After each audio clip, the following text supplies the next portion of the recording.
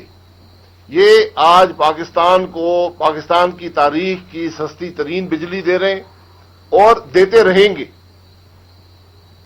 ان plants کے باوجود پاکستان کے سرکولر ڈیٹ میں روزانہ 120 کروڑ کا اضافہ ہو رہا ہے اور کوئی کمی نظر نہیں آ رہی. اور بات یہاں ختم نہیں ہوتی. افسوس کی بات یہ ہے کہ جون اور جولائی میں 1000 میگا واٹ کی جنریشن پاکستان میں ڈیزل سے ہوتی رہی, جس میں ایک وفاقی وزیر کا بھی 250 میگا واٹ کا پلانٹ شامل ہے. یہ پلانٹ پہلے بھی 12 سال ڈیزل پہ چلتے رہے, جو ایشیا کی سب سے مہنگی بجلی بناتے تھے. آج وہ پلانٹ جو بند ہوئے, ایل این جی دی گئی, آج جان بوجھ کر ایل این جی بند کی گئی اور یہ پلانٹ ڈیزل پر چلائے گئے. اس کا کوئی جواب دینے والا ہے؟ اب اس کا اثر عوام پر کیا پڑتا ہے؟ اثر گھروں کے بجلی کا ریٹ 30% اضافہ, آپ سب حضرات بجلی کا بل دیتے ہیں, 30% اضافہ ہو چکا ہے. کمرشل میں 57% تک اضافہ ہو چکا ہے. انڈسٹری میں 40% تک اضافہ ہو چکا ہے. جو بلک کنزیومر تھے وہ 55% تک اضافہ ہو چکا ہے.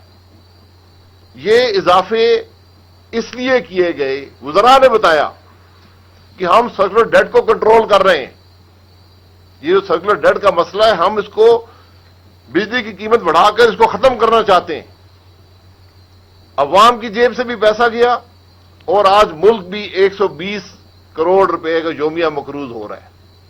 یہ آج حقیقت ہے بجلی کے شعبے کی. لمبی کہانی ہے, یہاں بیان کرنا اتنا ٹائم نہیں ہے. اسی طرح گیس کا معاملہ ہے, 141% اضافہ گیس کے اندر ہے. جو انڈسٹری جس کو بیک بون کہتے ہیں جی ایکسپورٹس نہیں بڑھتی, ایکسپورٹس کیسے بڑھیں گی؟ 600 روپے کی گیس جو ہماری اپنی ملک کی اپنی گیس ہے, 600 روپے کی گیس آج 1200 روپے کو پہنچ گئی. اس کی وجہ ہے یہاں وزیروں نے کہا جی کہ وہ کمپنیاں وہاں بڑا نقصان تھا وہ سرکولر ڈیٹ کا. میں نے ایک سوال پوچھا, میں نے کہا کوئی سبسڈی دی گئی؟ 2 کمپنیاں گیس بیچتی ہیں, سوئی ناردرن سوئی سدرن, دونوں کو ریکارڈ منافع تھا. آج دونوں صرف خسارے میں نہیں ہیں بلکہ بینکرپٹ ہو چکی ہیں گیس کی قیمت بڑھانے کے باوجود. یہ آج ملک کی حقیقت ہے گیس کی. ایل این جی کا سسٹم ہم نے لگایا سینکڑوں ارب روپے خرچ کر کے, ایک پیسہ حکومت پر بوجھ نہیں ڈالا. جب موقع ملا آپ کو اللہ تعالیٰ نے ایک موقع دیا کہ $2.5 کی ایل این جی دستیاب تھی, اس سے بھی کم دستیاب تھی. ہماری اپنی گیس جو ہم زمین سے نکلواتے ہیں ہم $5.5 دے رہے ہیں. جو کہتے ہیں کہ مہنگی ایل این جی باہر سے جو ہمارے سودے تھے وہ $3.5 پہ آ رہے تھے. گھر کی گیس نکالنے کے پیسے 5.5 ارب تھے. یہ پرانے ایگریمنٹس ہیں, یہ ایسے ہی چلتے ہیں. لیکن ایک اللہ نے آپ کو موقع دیا کہ $2 کی گیس اویلیبل تھی, آپ نے ایک شپ بھی ایل این جی کا نہیں دیا اور اس کا اثر یہ ہوا کہ ہم اس سستی گیس سے محروم ہو گئے. اور آج ہمارے یہ حالات ہیں جو آپ کے سامنے ہیں. صرف یہ نہیں، پیٹرول کا معاملہ ہے، 45 روپے پیٹرول پہ ٹیکس ہے. جو ہم نے چھوڑا تھا فی لیٹر 15 روپے کا ٹیکس تھا، آج 45 روپے کا ٹیکس ہے. 30 روپے کا اضافی ٹیکس لگایا گیا عوام پر فی لیٹر. اس کا کوئی جواب دینے والا ہے؟ ایک لمبی فہرست ہے ان معاملات کی. میں ٹائم بڑا کم ہے، میں بیان کرنا چاہتا ہوں، لیکن حقیقت یہ ہے کہ انرجی کے شعبے میں اس حکومت کی نااہلی، ان کی انکمپٹنس نے پاکستان کو ہزاروں ارب روپے کا نقصان پہنچا دیا ہے اور مزید نقصان پہنچتا جائے گا. اور یہ صرف نااہلی نہیں ہے، اس کے پیچھے کرپشن ہے. یہ پاکستان کی تاریخ کی سب سے بڑی کرپشن ہے. جب وزراء کے پاور پلانٹ ڈیزل پہ چلیں گے، جب ان کے پلانٹ مہنگی بجلی دیں گے تو فائدہ کس کو ہوگا؟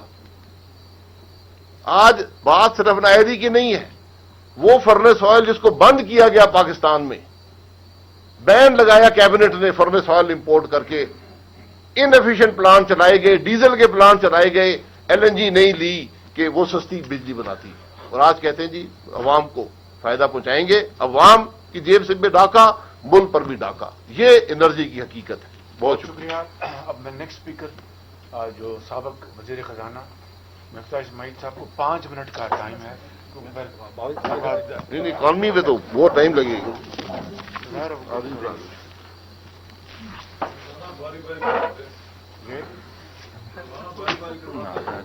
بسم اللہ الرحمن الرحیم. شہباز صاحب، آپ نے صرف 5 منٹ دیے، لیکن ان کی 2 سال کی نالائقیوں کو 5 منٹ میں سمیٹنا بڑا مشکل ہو جائے گا.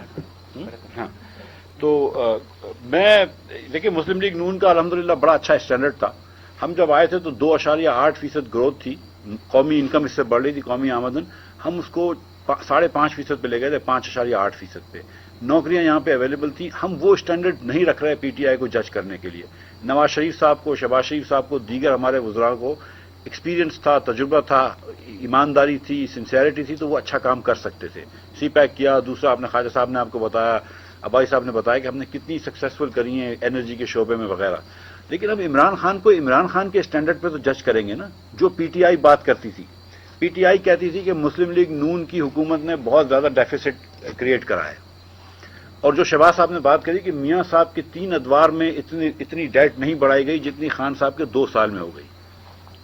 اب آپ یہ دیکھیے کہ ہم نے 5 سالوں میں 10,000 ارب روپے قرض بڑھایا اس قوم کا، جس کے اندر ہم نے بکی، بلوکی، حویلی، بہادر شاہ لگایا، 1700 کلومیٹر موٹر ویز بنائے، 2 LNG کے ٹرمینلز لگائے، کول کے پلانٹس لگائے، گوادر کے اندر پورا گوادر چینج کر دیا. اور انہوں نے 2 سال کے اندر صرف 2 سال میں 12,000 ارب روپے کا قرض بڑھایا ہے. اور کیا ڈیولپمنٹ کام کیا ہے؟ کچھ بھی نہیں. 800 ارب روپے جو ڈیولپمنٹ بجٹ ہم رکھتے تھے اور خرچ کرتے تھے، وہ اب 400-500 ارب روپے میں آ گیا ہے، جس سے کہ انکم بھی کم ہو گئی، روزگار کا موقع بھی کم ہو گئے. تو انہوں نے اتنا زیادہ اس قوم کو مقروض کیا ہے. پھر اوپر سے وہ غلط بیانی کرتے ہیں کہ یہ مقروض قرض اس لیے بڑھ گیا ہے کہ ہم نے ڈالر کو ڈیویلیو کیا. ایک تو ڈالر بھی انہوں نے ڈیویلیو کیا، ہم نے تو نہیں کہا تھا ان کو. لیکن دوسرا کہ فارن ایکسچینج جو ہوتا ہے وہ پاکستان کا صرف 25% قرض ہوتا ہے، 75% قرض جو ہے وہ اپنی لوکل کرنسی میں ہے. تو اس سے ڈیویلیویشن سے کوئی فرق نہیں پڑتا. تو جب ہم یہ کہتے ہیں کہ 12,000 کا قرض ہوا ہے، تو 12,000 کا ایکچولی انہوں نے قرض بڑھایا ہے اور اس کے یہ رسپانسبل ہیں. اور جب آپ کرنسی ڈیویلیو کریں گے اور قرض بڑھائیں گے تو ظاہر ہے کہ آپ کو انفلیشن آپ کے ملک میں بڑھ جائے گا. 3.9% پہ نواز شریف صاحب، شاہد عباسی صاحب اور مسلم لیگ کی حکومت، شہباز شریف صاحب چھوڑ کے گئے تھے. اس انفلیشن کو آج 12% ہو گیا ہے. اور آپ دیکھیں، آپ سب جانتے ہیں کہ آٹا جو ہے وہ 50، 60، 70 روپے کا ملتا ہے، چینی 100 روپے کی ملتی ہے. لیکن آٹے چینی کو چھوڑ دیں، حالانکہ اس کی بات بہت ہو سکتی ہے اور وہ کیا کرپشن ہوئی ہے یہ سب آپ جانتے ہیں. لیکن اگر آٹے چینی کو چھوڑ دیں تو ٹماٹر سے لے کر دالوں سے لے کر سبزیاں، بہت ہر چیز مہنگی ہوئی ہے. رورل انفلیشن ہوا ہے، رورل فوڈ انفلیشن 18% تک پہنچا ہے. وہ کیوں ہوا ہے؟ کیونکہ پروڈکشن کم ہو گئی ہے. آپ نے فارمرز کو اور غریب لوگوں کو اتنا غریب کر دیا، اور آپ نے فرٹیلائزر وغیرہ کے اندر آپ نے اتنی کمی کر دی، اتنا مہنگا کر دیا. فرٹیلائزر پہ جو ہم سبسڈی دیتے تھے 2% ٹیکس پہ، وہ سب ختم کر دی.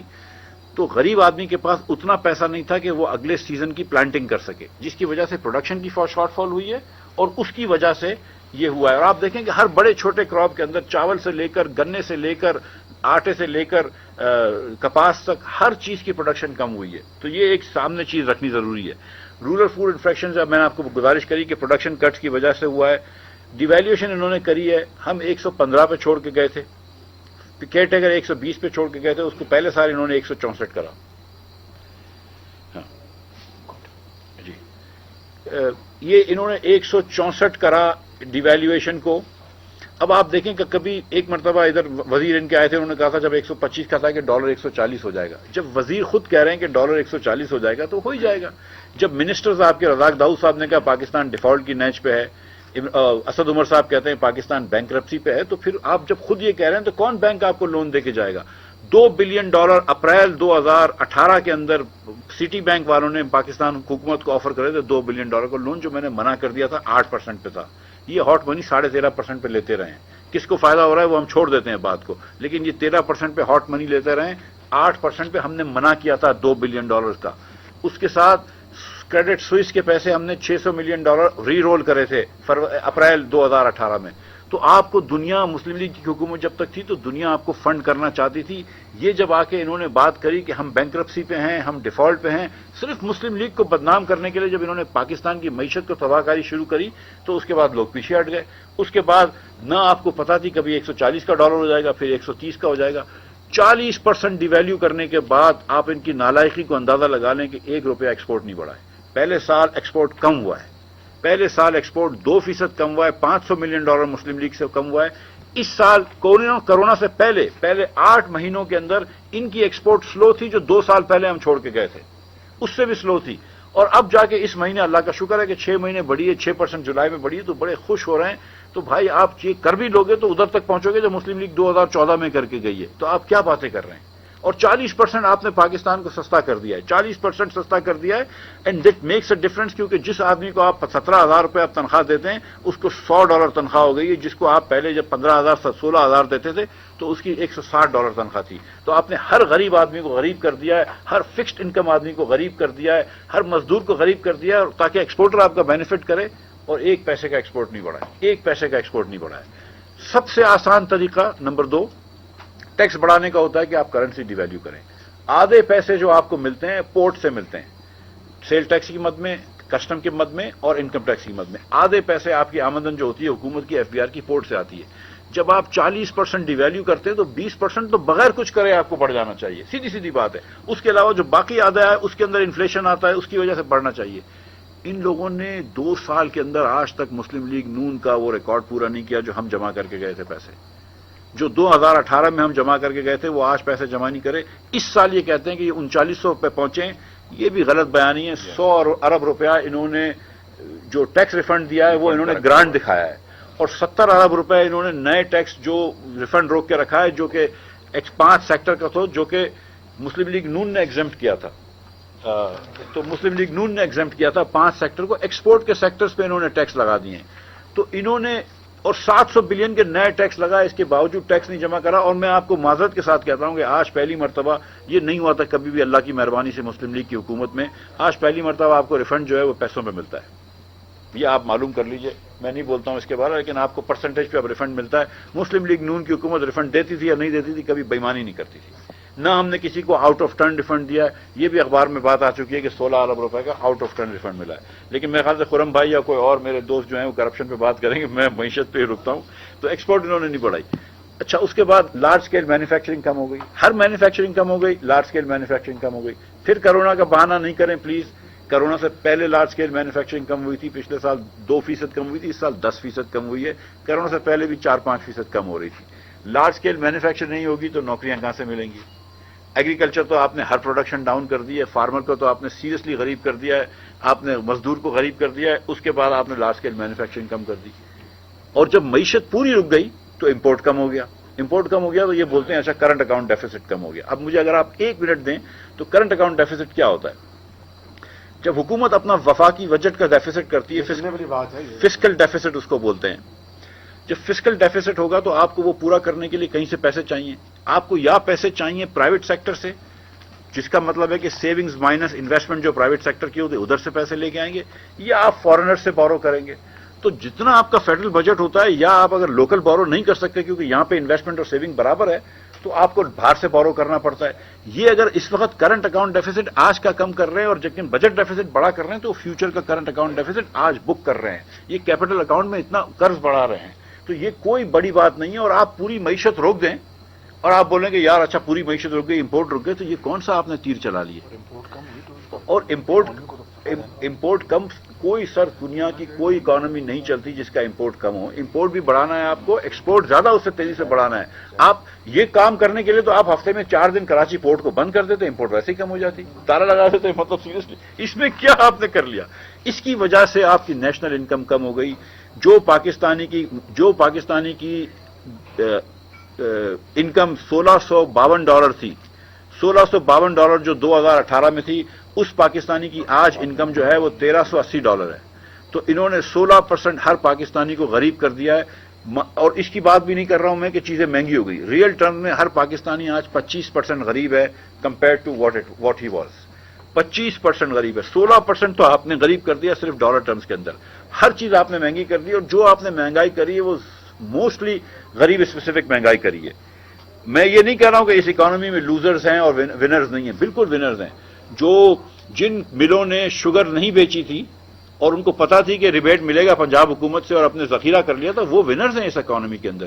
جن چکیوں نے اسمگل کرا دیا اور آٹا مارکیٹ میں نہیں بیچا, وہ ونرز ہیں اس اکانومی میں. لیکن وہ چند لوگ ہیں, باقی ہم سب جو ہیں وہ لوزرز ہیں. اور اس کے بعد 2 آخری بات کر دوں کہ یہ جب 16% لوگوں کو غریب کر دیتے ہیں ڈالر ٹرم میں اور 25% ریئل ٹرمز میں, تو لوگ کیا کریں گے؟ تو اس لیے آپ دیکھیں کہ 15 سے 20 لاکھ لوگ کروڑوں سے پہلے بے روزگار ہو گئے تھے, اب 40 لاکھ کا. یہ تخمینہ میرا نہیں ہے, یہ ڈاکٹر حفیظ پاشا صاحب بھی کہتے ہیں. 60 سے 80 لاکھ لوگوں کو آپ نے خط غربت کے نیچے کر دیا, ایبجیکٹ پاورٹی کے نیچے, جن کی آمدن $2 پر ڈے سے کم ہے.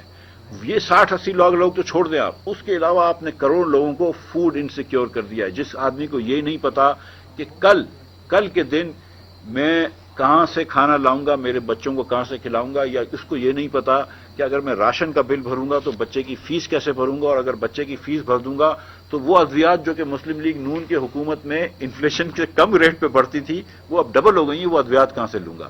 مطلب اس کشمکش میں آپ نے پاکستانی کو ڈال دیا ہے. تو یہ روز جو سروے آتے ہیں پنجاب کے اندر اور پورے پاکستان میں کہ یہ مسلم لیگ نون کے لوگ یاد کرتے ہیں, نواز شریف کو لوگ یاد کرتے ہیں, شہباز شریف کو لوگ یاد کرتے ہیں اور معافیاں مانگتے ہیں جن لوگوں نے ووٹ دیا ہے. میں اس کی بات نہیں کر رہا ہوں RTS کی وغیرہ کی, لیکن جن لوگوں نے ووٹ دیا ہے وہ بھی پریشان ہیں. تو یہ اس لیے پریشان ہے کہ یہ ان کی ایپک مس مینجمنٹ ہے. آخری بات میں آپ کو کہوں گا کہ پاکستان کی تاریخ میں صرف 2 سال ایسے نکلے ہیں جس میں 9% سے زیادہ بجٹ ڈیفیسٹ ہوا ہے. صرف 2 سال ایسے نکلے ہیں, یہ دونوں سال PTI کے اندر ہوئے ہیں.